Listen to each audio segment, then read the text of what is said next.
Last షాట్లో అన్న వాళ్ళ ఇల్లు చూపించాను కదా, ఇంకైతే అక్క వాళ్ళ ఇంటికి కూడా వెళ్తున్నాము బాబుని చూడడం కోసము. ఇంకా మేము వెళ్ళినప్పుడు ఏడుస్తున్నాడు అనమాట. మరి అక్కని అడిగి వీడియో తీసుకున్నాను. వెళ్ళినప్పటికీ 1 మంత్ కంప్లీట్ అయింది అంతే. 3 మంత్స్ వరకు కొంచెం ఏడుస్తూనే ఉంటారు పిల్లలు. ఇంకా ఆ ఊర్లోనే హేమాకి 3 ఫ్రెండ్స్ ఉన్నారు. మా మ్యారేజ్ అయినప్పటి నుంచి నాకు కూడా మంచిగా తెలుసు అనమాట. ఇంకా అనిల్ రాజేష్ నా వీడియో స్టార్టింగ్ నుంచి చూసే వాళ్ళకైతే తెలుసు కదా, ఇంకా వాళ్ళ ఇంటికి కూడా వెళ్ళి లంచ్ చేసేసాము.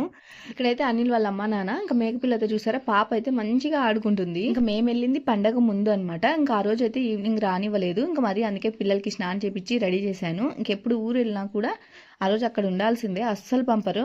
అక్క వాళ్ళు ఎంత మంచిగా చూసుకుంటారు. అనిల్ వాళ్ళవైతే ఎద్దులు ఉన్నాయి, ఇవి సాగులు పోటీలకు కూడా వెళ్తాయి. 2 ఉన్నాయి. నేను ఇక్కడ ఒకటే వీడియో తీశాను. భవిన్ అయితే ఏడుస్తున్నాడు ఎద్దు పట్టుకోమన్నాం అనేసి. ఇంకా పాప మాత్రం మంచిగా ఆడుకుంటుంది. నేను వెళ్ళింది 3-4 టైమ్సే. హేమ మాత్రం చాలా సార్లు వెళ్ళాడు. ఆ రోజు నైట్ అక్కడే ఉన్నాము. చాలా త్వరగా అయిపోయింది టైం మాత్రం. నేనైతే ఎక్కువ వీడియోస్ తీయలేదు. నెక్స్ట్ వీడియోలో నాకు ఊరికి ఏమేమి పంపించారన్నది చూపిస్తాను. వీడియో నచ్చితే సబ్స్క్రైబ్ చేసుకుని